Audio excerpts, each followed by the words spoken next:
आप उस पास्टर के पास चले जाएं, आप उस पासवान के पास चले जाएं, उनके पास पवित्र आत्मा का उपहार है, वो आपको चंगा कर देंगे। उनके पास चंगाई का उपहार है, उन्हें वरदान मिला हुआ है, या उन्हें अन्य भाषा बोलने का वरदान मिला हुआ है। यह बात तो आपने सुनी होगी, पर यह पवित्र आत्मा का उपहार या वरदान किसके पास है? कौन पवित्र आत्मा से भरा हुआ हो सकता है? क्या आपने कभी सोचा? प्यारे दर्शकों, प्यारे साथियों, प्यारे भाइयों और बहनों, आप सभी को यीशु मसीह के मीठे और मधुर नाम में शालोम। मैं आप सभी का धन्यवाद देना चाहता हूं कि आप बड़ी बेसब्री से हमारी इन वीडियो का इंतजार करते हैं कि कब हम परमेश्वर के वचन से उन गहरी बातों का अध्ययन कर सके जिनको हम निरंतर करते आ रहे हैं। और मैं आप सभी का आज की इस वीडियो में स्वागत करता हूं। और आज हम कुछ खास विषय पर बातचीत करने जा रहे हैं। जिस तरह से आपने देखा होगा कि पिछले कुछ वीडियो से हम पवित्र आत्मा के विषय में बातचीत कर रहे हैं, और आज हम पवित्र आत्मा के विषय में इन सवालों पर जो बातचीत करेंगे। सवाल कि मैं पवित्र आत्मा से कैसे भरा हुआ हो सकता हूं, और दूसरा सवाल, मुझे कैसे पता चलेगा कि मैंने पवित्र आत्मा में बपतिस्मा लिया हुआ है, और तीसरा, मुझे पवित्र आत्मा का उपहार कैसे मिल सकता है, कैसे मैं उसका वरदान पा सकता हूं, और चौथा सवाल, क्या पवित्र आत्मा से भरे जाने के बाद पाप करना संभव है? ये कुछ सवाल हैं जिन पर हम बातचीत करने जा रहे हैं। तो आप मेरे साथ बने रहें ताकि हम इन सवालों के जवाब परमेश्वर के वचन से ढूंढ सके और हम वो सच्चाई का पालन करते हुए मसीह जिंदगी में आगे बढ़ सके। चलिए पहले सवाल पर बातचीत करते हैं। और पहला सवाल जैसे कहता है, मैं पवित्र आत्मा से कैसे भरा हुआ हो सकता हूं? आपने बहुत सारे पासवानों को ये कहते हुए सुना होगा, या उनकी बातें सुनी होगी, या आपने किसी दूसरे जनों से सुना होगा कि वो पादरी साहब जो वो बहुत उनको वरदान मिला हुआ है पवित्र आत्मा का, वो जो है पवित्र आत्मा से भरे हुए हैं, या फिर हमें पवित्र आत्मा से भरा हुआ होना चाहिए, पवित्र आत्मा का उंडेला जाना बहुत जरूरी है। ये सब बातें आपने सुनी होगी। पर सवाल है, अगर मैं खुद से सवाल करूं कि मैं पवित्र आत्मा से कैसे भरा हुआ हो सकता हूं, कैसे पवित्र आत्मा मुझ पर उंडेला जा सकता है, या कैसे पवित्र आत्मा मुझ पर आ सकता है, ये सारे सवालों के जो ये एक ही सवाल हैं। तो इनका जवाब परमेश्वर के वचन में कैसे बताता, आइए खोजते हैं। तो अगर हम देखें, हम पवित्र आत्मा के साथ विश्वास द्वारा भरे जाते हैं। पहली और खास बात गलातियों 3:14 में, कैसे? विश्वास के जरिए से ही हम जो वो पवित्र आत्मा से भरे जा सकते हैं। यह इसीलिए हुआ, आइए देखते हैं क्या इसमें क्या लिखा हुआ है। यह इसीलिए हुआ कि इब्राहिम की आशीष मसीह यीशु में अन्य जातियों तक पहुंचे, और हम विश्वास के द्वारा उस आत्मा को प्राप्त करें जिसकी प्रतिज्ञा हुई है। देखिए, हम विश्वास के जरिए से पवित्र आत्मा को प्राप्त करते हैं, लेकिन मेरे प्यारे इसके लिए कुछ कदम उठाने चाहिए। यह नहीं कि मैं कहता हूं कि मैं मसीह में विश्वास करता हूं और पवित्र आत्मा से मैं भर जाऊंगा। नहीं मेरे प्यारे, कुछ ऐसी बातें हैं जिनका करना बहुत जरूरी है। आइए उनको खोजते हैं। पहला कदम एक जो हमें लेना है, पवित्र आत्मा के अभिषेक से भरे जाने की तैयारी का पहला कदम धार्मिककरण के उपहार का दावा करना है, जो मसीह को स्वीकार करने से। अगर मैं धार्मिककरण का जो उपहार जो है उसका मैं दावा करता हूं, यानी कि पहला जो कदम है वो है धार्मिककरण, और हम इंग्लिश में बोलते हैं जस्टिफिकेशन, कि मैंने मसीह को ग्रहण किया है, मैं मसीह को अपना उद्धारकर्ता मानता हूं, और पहले कदम यह है कि पवित्र आत्मा का उपहार मुझ पर जो उंडेला जाता है। लेकिन दूसरा कदम जो साथ साथ है वो है, दूसरे कदम को पवित्रीकरण कहा जाता है, जिसको हम सेंटिफिकेशन कहते हैं इंग्लिश में। और इसका मतलब होता है, देखिए, जो धर्मीकरण है वो कुछ, मैं कहूंगा, एक क्षण है, एक पल है, वो कि जब मैं मसीह को अपना उद्धारकर्ता के रूप में स्वीकार करता हूं कि यीशु मसीह ने अपना लहू मेरे लिए बहाया है, उन्होंने अपनी जान मेरे लिए दी है, वो एक क्षण है, उसको धर्मीकरण कहा जाता है। लेकिन पवित्रीकरण जो एक प्रक्रिया है, जो परमेश्वर के वचन के अध्ययन से और प्रार्थना के जो निरंतर प्रार्थना होती है उसके माध्यम से परमेश्वर के प्रतिदिन हमें खुद को उनके सामने प्रस्तुत करना होता है, और उसके जरिए से हम पवित्र आत्मा का उपहार प्राप्त करते हैं। और याद रखें, ये एक दिन या एक साल या एक महीना या एक हफ्ता या एक दशक का टाइम नहीं है, या एक शताब्दी का नहीं है। ये एक पूरी जिंदगी है, जब से मैंने मसीह को ग्रहण किया है, जब से मैं मसीह को जानता हूं, और मेरे मरने के क्षण तक। तो यहां पर हम देखते हैं मेरे प्यारों कि जो पवित्रीकरण है वो प्रक्रिया है पूरी, मैं कहूंगा पूरी जिंदगी की, और उस हम निरंतर जो वो अपने आप को मजबूत करते चले जाते हैं, और खुद को मसीह के प्रेम में, मसीह में बढ़ाते चले जाते हैं। और वो एक दूसरा कदम है जहां से पवित्र आत्मा को हम स्वीकार कर सकते हैं। और तीसरा जो चरण है, तीसरा जो कदम है, वो धर्मीकरण और पवित्रीकरण के शक्तिशाली अनुभव जब हम प्राप्त करते हैं, जब हम दूसरों के साथ साझा करते हैं, और हम इस तीसरे कदम को महिमाकरण जिस समय कहते हैं वहां पर हम प्राप्त करते हैं। और ये महिमाकरण का जो क्षण है या पल है, ये उस समय होगा जब यीशु मसीह दूसरे आगमन में आते हैं, यानी कि ये अनंत जीवन है, महिमाकरण, जहां पर हम मसीह के साथ अनंत जीवन में रहते हैं। तो यहां पर हम 3 कदमों के जरिए से पवित्र आत्मा को क्या करते हैं, प्राप्त करते हैं। पवित्र आत्मा से मैं भरा हुआ हो सकता हूं। ये 3 कदम मेरे प्यारों, इनको आप अपने जहन में रखें, अपने ध्यान में रखें कि मुझे जब मैं मसीह को ग्रहण करता हूं, धर्मीकरण और पवित्रीकरण जो पूरी जिंदगी का प्रोसेस है, मुझे मसीह के अनुसार, मसीह के वचन के अनुसार, मसीह की आगे के अनुसार अपना जीवन व्यतीत करना है, जो बहुत बहुत जरूरी है। और तीसरा, उसके बाद जब हम मसीह में बढ़ते चले जाते हैं, जब हम मसीह के साथ उनके अनंत राज्य में होते हैं, तो वो महिमाकरण कहलाता है, जो पवित्र आत्मा से भरे जाने का एक संकेत है। चलिए अगले हमारे सवाल में जाते हैं। और अगला सवाल, जो जिस तरह से मैंने आपसे कहा था कि अगला सवाल है, मुझे कैसे पता चलेगा कि मैंने पवित्र आत्मा बपतिस्मा लिया हुआ है। ठीक है, पवित्र आत्मा का भरा जाना का एक और कारण है कि मैं पवित्र आत्मा से मुझे बपतिस्मा भी लेना है, तो वो भी एक संकेत है कि मैं पवित्र आत्मा से भरा हुआ हो सकता हूं। लेकिन मुझे कैसे पता चलेगा कि मैं पवित्र आत्मा में मैंने बपतिस्मा लिया हुआ है? पानी में शायद मैंने लिया हुआ है, डुबकी का बपतिस्मा मैंने लिया हुआ है, लेकिन पवित्र आत्मा का बपतिस्मा मैंने लिया हुआ है या नहीं लिया हुआ, मुझे कैसे पता चलेगा? ये ठीक वही बात है जो सरदार यीशु मसीह के पास आते हैं और वो बोलते हैं कि मुझे अनंत राज्य में जाने के लिए क्या करना पड़ेगा। और जब उनसे कहा गया कि आपको फिर से नया जन्म लेना पड़ेगा, और यही वही पवित्र आत्मा का बपतिस्मा है। चलिए जानते हैं इसके विषय में। पवित्र आत्मा द्वारा बपतिस्मा लिया जाना विश्वासी के जीवन में फलों द्वारा दिखाया जाता है। देखिए कि मैंने पवित्र आत्मा का बपतिस्मा लिया हुआ है या नहीं लिया हुआ है, वो सिर्फ और सिर्फ जो पवित्र आत्मा का फल है उससे ही जाहिर हो सकता है।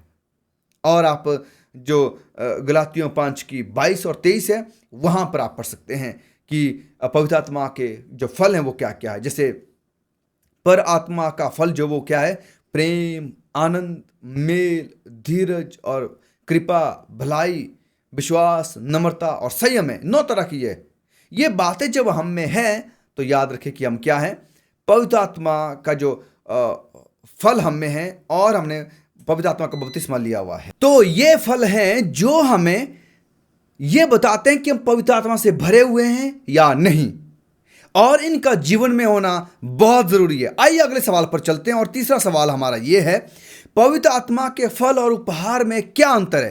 क्या आपने कभी सोचा कि इसमें क्या अंतर हो सकता है पवित्र आत्मा के फल और उपहार में? चलिए मैं आपको एक इलिस्ट्रेशन, एक उदाहरण से मैं आपको समझाता हूं। अगर आपने किसी पादरी साहब को देखा या किसी खुदा के दास को देखा है जो कि बहुत सारे चमत्कार करते हैं, या चिंगाई का चमत्कार करते हैं, या फिर अन्य भाषा बोलने का, या इस तरह का कोई भी चमत्कार करते हैं, तो हमें क्या लगता है कि ये पादरी साहब जो चमत्कार कर रहे हैं, ये जो अन्य भाषा बोलते हैं, या फिर इनकी दुआ प्रार्थना करने से जो चिंगाई का चमत्कार इनके पास है, चिंगाई का वरदान जो इनके पास है, और हम ये सोच बैठते हैं कि ये सच में खुदा के दास हैं और इन पर खुदा का या परमेश्वर का आत्मा इन पर बहुत ताकत से है और ये पवित्र आत्मा से भरे हुए हैं, इसीलिए तो ये वो जो वरदान इनके पास है वो हैं। पर याद रखें मेरे प्यारो, हम परमेश्वर के लोगों को या खुदा के जो दास हैं उन्हें हम पवित्र आत्मा के वरदानों से जो वो पहचानते हैं, पवित्र आत्मा के फलों से नहीं। हम यहां पर गलती कर बैठते हैं।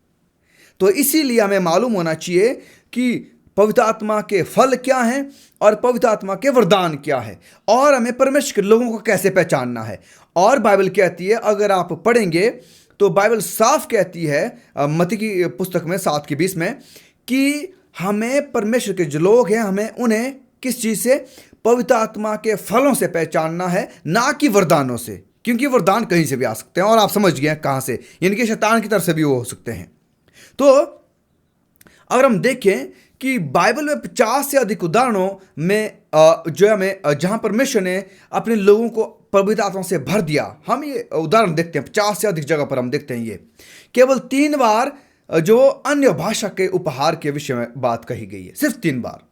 और 50 से अधिक बार जो परमेश्वर ने अपने लोगों को पवित्र आत्मा से भरा है। और हम देखते हैं यीशु मसीह जो वो हमारे उदाहरण हैं, ठीक है, वो पवित्र आत्मा से भरे हुए थे। हम अच्छी तरह से जानते हैं कि जब उनका बपतिस्मा हुआ तो पवित्र आत्मा जो उन पर कबूतर की नाई उतरा। फिर भी उन्होंने कभी अन्य भाषा में बात नहीं की। इसका मतलब है कि उनके पास तो पवित्र आत्मा था ही नहीं फिर, क्योंकि यीशु मसीह आप कहीं नहीं, मैंने तो कहीं नहीं पढ़ा कि यीशु मसीह ने अन्य भाषा में बात की हो या उन्होंने कहीं अन्य भाषा में बात की थी। कोई भी जो सुसमाचार है या कोई भी बाइबल की किताब है वो ये बात नहीं कहती है। तो अगर हम ये कहते हैं कि अन्य भाषा जो वो इस बात का जो वो प्रमाण है कि लोग या परमेश्वर के वो दास जो पवित्र आत्मा से भरे हुए हैं, तो यीशु मसीह के पास पवित्र आत्मा फिर तो नहीं था, क्योंकि उन्होंने अन्य भाषा जो वो कभी नहीं इस्तेमाल की। तो यहाँ पर ये बहुत ही ज़रूरी बात जो वो आपके मेरे सामने आती है। और इसके अलावा अगर हम देखें, यूहन्ना बपतिस्मा देने वाले जो थे और अपनी माता के गर्भ ही से पवित्र आत्मा से परिपूर्ण हो जाएगा, ये बात उन्हें कही गई थी लूका 1:15 में, कि वो गर्भ से ही पवित्र आत्मा से परिपूर्ण थे। और वैसे ही यीशु मसीह भी थे। पर फिर भी हम देखते हैं कि ना तो यीशु मसीह ने ना तो यूहन्ना बपतिस्मा देने वाले ने अन्य भाषा में बात की। ये बहुत ज़रूरी है हमारी सोच के लिए, हमें समझने के लिए। तो इस बात को हम ध्यान दें, हमें परमेश्वर के लोगों को या खुद को इस चीज़ से पहचानना है, ना कि उनके जो वरदान है या चमत्कार करने का जो वरदान उन्हें मिला है या चंगाई का या फिर अन्य भाषा बोलने का, कोई भी और वरदान उन्हें मिला है, हम उन्हें उनसे ना पहचानें। हम परमेश्वर के लोगों को या खुद को पवित्र आत्मा के फल से पहचानें। पवित्र आत्मा के फल के ज़रिए से ही परमेश्वर के लोगों को पहचाना जा सकता है कि वो सच्चाई में है या नहीं है, वो परमेश्वर के सच में दास हैं या नहीं है। चलिए अगले सवाल पर बातचीत करते हैं। और अगला सवाल था कि मुझे पवित्र आत्मा का उपहार कैसे मिल सकता है। देखिए, चलिए फल हम देखते हैं कि पवित्र आत्मा का फल हमें होना चाहिए, वहीं से हम पहचाने जाते हैं। लेकिन जो उपहार है फिर वो मुझे कैसे मिल सकता है। अगर आप पुराने नियम में पवित्र आत्मा का वादा किया गया अगर आप पढ़ें तो यशायाह 32:15 में, यहेजकेल 36:26 में और योएल 2:28 में, इन सब में वादा किया गया है कि अन्य अंत दिनों में मैं क्या करूँगा, अपना पवित्र आत्मा जो आप सब पर उंडेलूंगा। और मसीह द्वारा भी ये बात कही गई थी यूहन्ना 14:16 और 17 में कि जैसे मैं जाता हूँ मैं आपके लिए एक सहायक भेजूंगा, और वो सहायक पवित्र आत्मा है। जो कोई भी ईमानदारी और वफादारी से उद्धार के लिए प्रभु के नाम से पवित्र आत्मा को मांगते हैं वे आशीष प्राप्त करते हैं। मेरे प्यार, यह हमें वादा किया गया कि आप मांगे और आपको दिया जाएगा। हम पवित्र आत्मा के उस उपहार को, पवित्र आत्मा के उस वरदान को मांगे और परमेश्वर देने के लिए तत्पर है।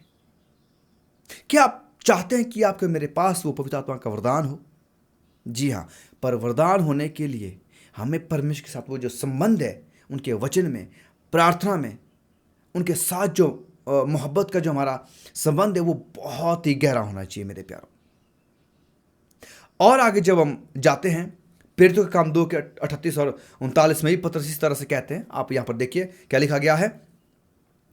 पतरस ने उनसे कहा, मन फिराओ और तुम में से हर एक अपने पापों की क्षमा के लिए यीशु मसीह के नाम से बपतिस्मा ले, तो तुम पवित्र आत्मा का दान पाओगे, क्योंकि यह प्रतिज्ञा तुम और तुम्हारी संतानों और उन सब दूर दूर के लोगों के लिए भी है जिनको प्रभु हमारा परमेश्वर अपने पास बुलाएगा। देखिए क्या लिखा हुआ है, साफ लिखा हुआ है कि हम यीशु मसीह के नाम से बपतिस्मा लें और क्या करेंगे, पवित्र आत्मा का दान हम पाएंगे। जी हाँ, परमेश्वर प्रत्येक विश्वासी के लिए एक व्यक्तिगत अधिकार के रूप में परमेश्वर के आत्मा की उपस्थिति का वादा करते हैं वो, कि मैं आपको क्या करूँगा, पवित्र आत्मा का वो उपहार दूंगा, उसकी उपस्थिति में दूंगा। पर ज़रूरी है कि हमें कुछ चरणों पर, कुछ कदमों पर ध्यान देना है, जैसे कि पश्चाताप, बपतिस्मा, पाप का त्याग करना, पवित्र आत्मा का जो स्वागत करना अपनी ज़िंदगी में। ये कुछ ऐसी बातें हैं जो हमें पवित्र आत्मा को स्वीकार करने में बहुत आज से मदद करते हैं कि मैं पश्चाताप करूं अपने गुनाहों से, है ना, बपतिस्मा लूं मैं यीशु मसीह के नाम में, और पवित्र आत्मा पाप का मैं पूरी तरह से त्याग कर दूं, पाप को मैं छोड़ दूं, त्याग कर दूं, उससे पश्चाताप करूं और पवित्र आत्मा का मैं अपनी ज़िंदगी में स्वागत करूं। और देखिए कि कैसे पवित्र आत्मा जो है हम पर बहुत आज से उंडेला जाता है और मैं पवित्र आत्मा से भर जाऊंगा। और अगर हम देखें प्रेरित पौलुस क्या कहते हैं इफिसियों 1:13 और 14 में, आइए देखते हैं। और उसी में तुम पर भी जब तुमने सत्य का वचन सुना जो तुम्हारे उद्धार का सुसमाचार है और जिस पर तुमने विश्वास किया, प्रतिज्ञा किए हुए पवित्र आत्मा की छाप लगी, वह उसके मोल लिए हुओं के छुटकारे के लिए हमारी मिरास का बयाना है और उसकी महिमा की स्तुति हो। जी हाँ, यहाँ पर हम देखते हैं कि पवित्र आत्मा के द्वारा वो छाप लगी हुई है, जो प्रतिज्ञा किया हुआ पवित्र आत्मा है। इसका मतलब है कि हमें पवित्र आत्मा को मांगना है, उसे प्राप्त करना है। वो हमारे लिए प्रतिज्ञा किया गया हुआ है, दिया गया हुआ है। और परमेश्वर बहुत उत्साहित हैं कि कब हम उनसे मांगे और वो हमें दें। और आइए अगले सवाल पर, जो हमारा अगला सवाल है, आखिरी सवाल, उस पर हम बातचीत करते हैं। क्या पवित्र आत्मा से भरे जाने के बाद पाप करना संभव है? ये सवाल बहुत से लोगों का हो सकता है कि भाई मैंने पवित्र आत्मा से मैं भरा हुआ हूं, मैंने पवित्र आत्मा का बपतिस्मा लिया हुआ है, क्या मुझसे भी पाप हो सकता है? कि क्या मैं भी पाप कर सकता हूं? ये सवाल रहता है, क्योंकि हमें लगता है कि बहुत सारे दास जो हमें लगता है कि बहुत बड़े चमत्कार करते हैं, वरदान जिनके पास है, या चंगाई करते हैं, या भाषा बोलते हैं, या कुछ भी वरदान उनके पास है, और हमें लगता है कि अरे ये पवित्र आत्मा का, ये खुदा के दास हैं, पवित्र आत्मा से भरे हुए हैं, ये तो गुनाह कभी कर ही नहीं सकते, या इनसे गुनाह कभी हो ही नहीं सकता। तो आइए हम देखते हैं कि क्या पाप करना संभव है या हो सकता है। उसके बाद चलिए, बाइबल में ऐसे उदाहरणों को दर्ज किया गया है जब हम बाइबल को पढ़ते हैं, जहां एक व्यक्ति जो एक समय में पवित्र आत्मा से भरा हुआ था, लेकिन अगले समय में अगर आप देखें तो क्या किया उसने? बाद में पाप करना चुना। और ये इसका बहुत ही सटीक जो बाइबल में जो उदाहरण है वो शाऊल का है। अगर आप देखेंगे, शाऊल जो शुरुआत में पवित्र आत्मा से बहुत ताकत से भरा हुआ था, एक परिवर्तित इंसान था। ऐसा लगता था कि वो खुदा का दास है, वो खुदा के लिए है, उसका जीवन परमेश्वर के लिए है ना। लेकिन पहला शमूएल 10 की 11 और 13 जब आप पढ़ते हैं, लेकिन जब आप बाद में पढ़ते हैं, बाद में शाऊल ने अपने ही तरीके अपनाए, वो अपने ही रास्ते पर चला। और इससे बढ़कर हम जब देखते हैं कि उसने ईश निंदा की, परमेश्वर के खिलाफ एक बहुत बड़ा गुनाह किया। आप जानते हैं कि वो क्या गुनाह किया? पहला शमूएल 13 की 14 जब आप पढ़ते हैं तो हम जानते हैं कि, देखिए आइए पढ़ते हैं, पहला शमूएल 16 की 14 में जब हम पढ़ते हैं, वहाँ लिखा गया है, और यहोवा का आत्मा शाऊल पर से उठ गया और यहोवा की ओर से एक दुष्ट आत्मा उसे घबराने लगा। जी, यहाँ पर अब हम देखते हैं कि शाऊल ने क्या गुनाह किया था कि वो जो है एक भूत सिद्धि करने वाले, जो तंत्र मंत्र करते हैं या फिर प्रेत सिद्धि करने वाले होते हैं, है ना, वो उनके पास गया और उनसे शाऊल के बारे में पूछने लगा। ये सबसे बड़ा गुनाह शाऊल ने किया। और हम देखते हैं कि पहले पवित्र आत्मा से भरा हुआ व्यक्ति और अब बाद में बहुत बड़े बड़े गुनाह कर रहा है। तो इसीलिए इस बात को जहन में रखें कि एक आदमी जो हमें ऐसा लगता है कि वो पवित्र आत्मा से भरा हुआ है, वो गुनाह भी कर सकता है। पर इसका मतलब ये नहीं है कि क्या खुदा के सामर्थ्य में, खुदा की पवित्र आत्मा में वो ताकत नहीं है, वो शक्ति नहीं है कि वो गुनाह से रोक सके। जी नहीं, ये इंसान पर है, उनके चुनाव करने पर है कि वो क्या चुनना चाहते हैं। बेशक हम पवित्र आत्मा से भरे हुए हैं, या पवित्र आत्मा हमें दिया गया है, या हम पवित्र आत्मा हम पर उंडेला गया है, पवित्र आत्मा हमेशा हमसे बात करते हैं कि हमें गुनाह से दूर रखे, पाप करने से दूर रखे, कोई भी गलत काम करने से दूर रखे, कोई भी त्रुटि करने से दूर रखे। पर फिर भी अगर हम पवित्र आत्मा की आवाज़ को दबा देते हैं और अपनी ही आवाज़ को सुनते हैं, तो हम गुनाह कर बैठते हैं, गलती कर बैठते हैं। मेरे प्यारों, आज हमने 4 सवालों पर बातचीत की और आशा करता हूँ कि आपके जो सवाल थे वो स्पष्ट हुए होंगे। और ऐसे ही हम बहुत सारे सवालों पर बातचीत करते चले जाएंगे। आप निरंतर हमारे साथ बने रहें, इस चैनल को सब्सक्राइब करें ताकि जब भी हम वीडियो अपलोड करते हैं तो आपको उसका अपडेट मिल सके। और अगर आज जो हमने बातचीत की, अगर इस पर आप और अधिक बातचीत कुछ पढ़ना चाहते हैं और अधिक जानकारी लेना चाहते हैं, तो मैं ज़रूर चाहूँगा कि आप नीचे डिस्क्रिप्शन में जो लिंक दिए गए हैं उन पर जाएं, उन्हें पढ़ें और परमेश्वर के वचन को और गहराई से समझे, जानें और परमेश्वर में अच्छा संबंध रखते हुए, मजबूत संबंध रखते हुए हम आगे बढ़ें। आप इसको दूसरा साझा करें ज़रूर, ताकि जैसे आप आशीषित हुए हैं दूसरे भी इससे आशीषित हो सके। परमेश्वर आप सभी को बहुत अच्छी आशीष और बरकत दे। आमीन।